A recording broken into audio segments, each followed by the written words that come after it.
say, all right, I'm going to make an NFT? That's an amazing question. I founded a company with a couple of friends called Arcata, and it's a sort of a KYC due diligence platform for let's call it legacy art, right? So it provides all of the KYC stuff and verifying that the money that you're using to purchase this very expensive painting is money that you're allowed to use to purchase this very expensive painting. And that business was born out of regulation in the EU. So the EU Fifth Anti-Money Laundering Directive. So it's like a RegTech business. And I guess as early as late 2019, some of our clients had started to come to us and were asking about NFTs and saying, I think this is when some of the one-to-one NFTs were starting to at least make a little bit of noise. It certainly wasn't anything like it is now.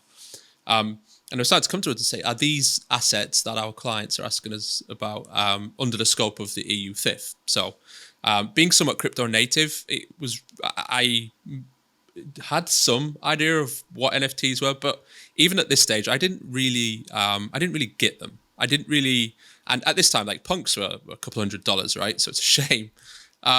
What year is this?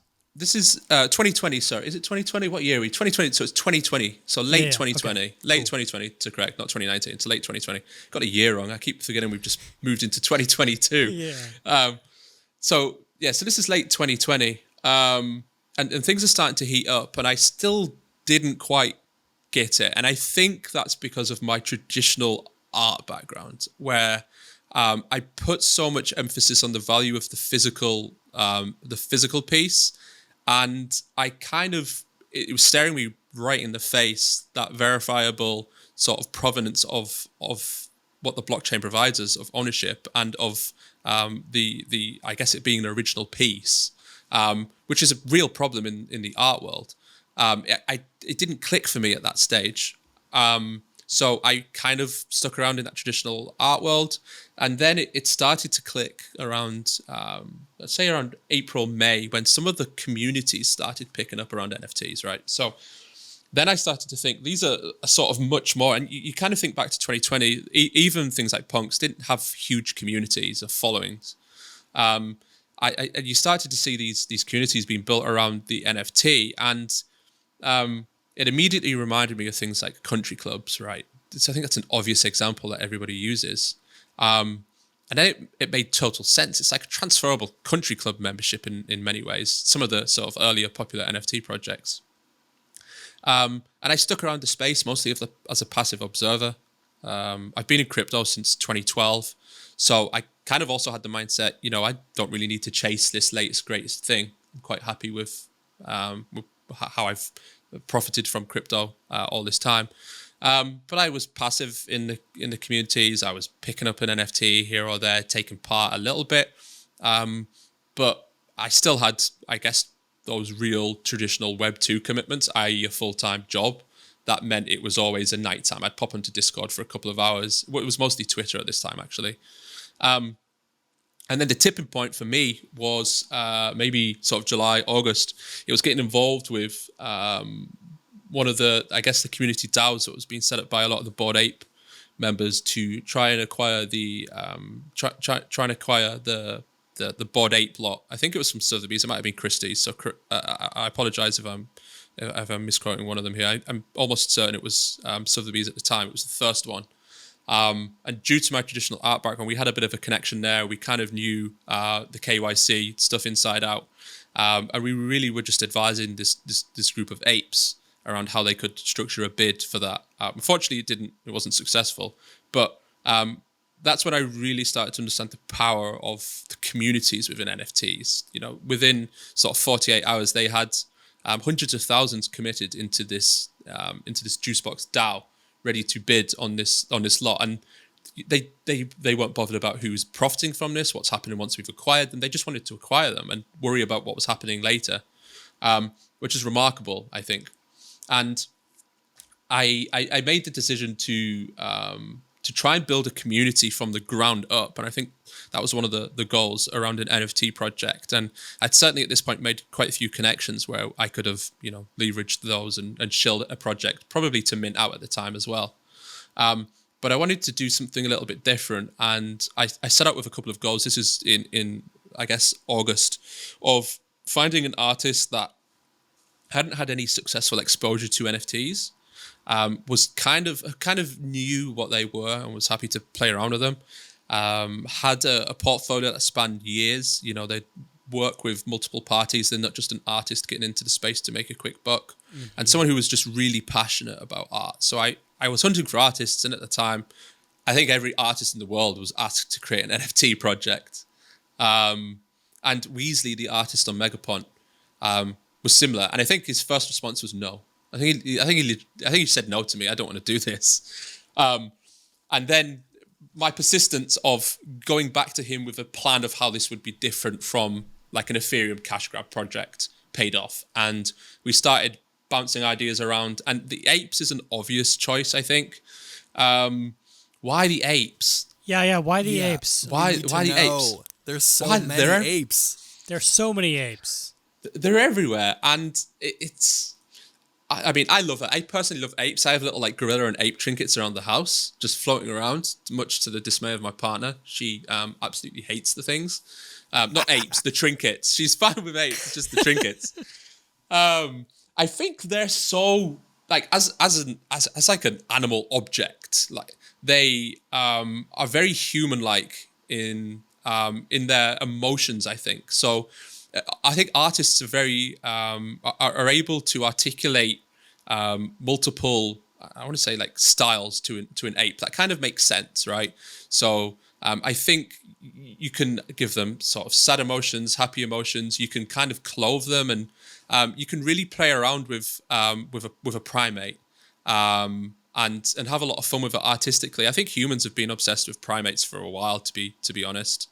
So I don't think it's anything new. I think it was a bunch of artists thought, okay, this is something that we can take our artistic sort of approach to, and this kind of branches off to culture in many ways.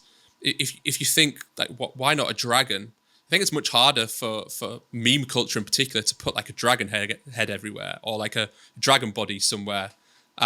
And you look at Bored Apes who've done this brilliant. There's so many like, hilarious memes and GIFs of Bored Apes doing various things that just fit. It's funny. Stylistically, it looks great. And you could probably just equate most of the ape collection to the fact that Bored Ape were here and were doing really well, like to be honest. It's follow where the money is. And the money for a long time in NFTs has been with Bored Apes, even on punks, right? The ape punks have always being near the top of the ceiling. So we kind of followed that approach just because the artist was not wanting to build a generative human collection for a number of reasons. I think that the number one reason being it would just be too long an endeavor. And we were kind of, our goal originally was to launch before Christmas.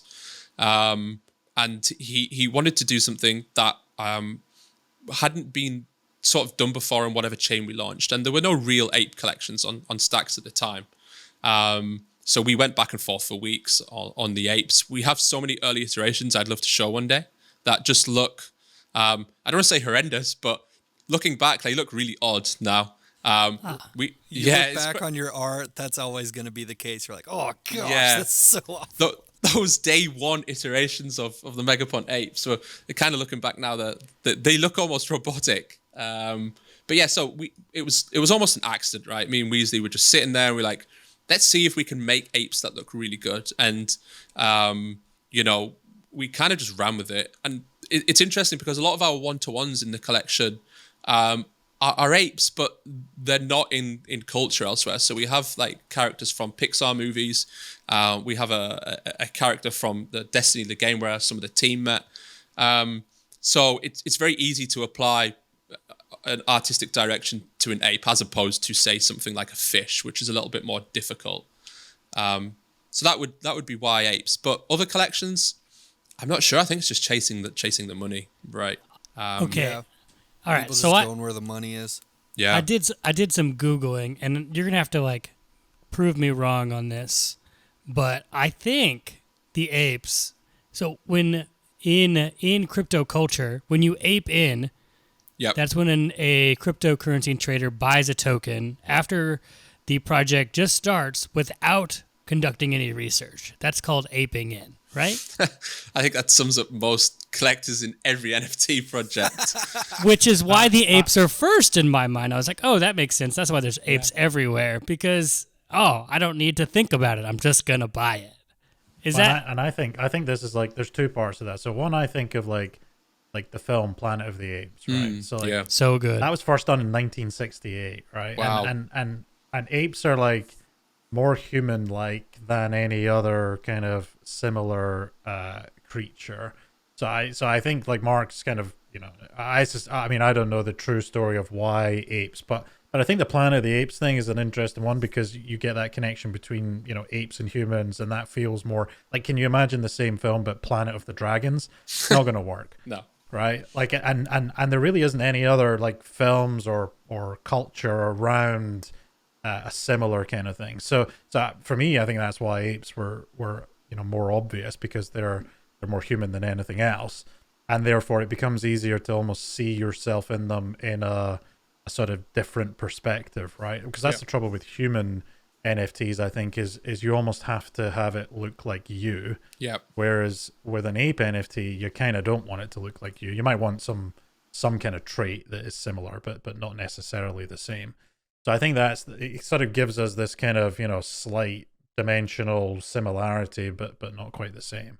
So I think, for me, I think that might be where the apes thing comes from. And then for like personally, for me, if people are aping in on a project, like I view that as buying more than one and sort of making a larger bet. Now, I think that terminology will change depending on who you speak to. But for me, like if I'm aping in on a project, I'm probably buying, a few at least. More than you should, right? Money. Yeah, more than you should. Yeah, so whereas I think if you're just aping in, if you just buy one NFT, didn't do any research, I'm not sure that I believe that's, like personally, I believe that's aping. I think that's just maybe being a bit silly. But like if you buy 3 or 4 because you really feel like this project has legs, then I think you're aping in, right? Yeah, I think like meme culture with apes was kind of evident with Harambe, right? That's when it became obvious that, okay, anything that goes on with like an ape, you can very easily kind of turn it into a meme, and that as a meme exploded, right? I think we can all remember that. So maybe you just had a bunch of artists and creators thinking, okay, like we know that this is going to take off, let's just run with it and see what happens. Maybe a lot of it was by accident as well, right? We could be sitting here with the sort of the board kitties yacht club, right? But it's apes.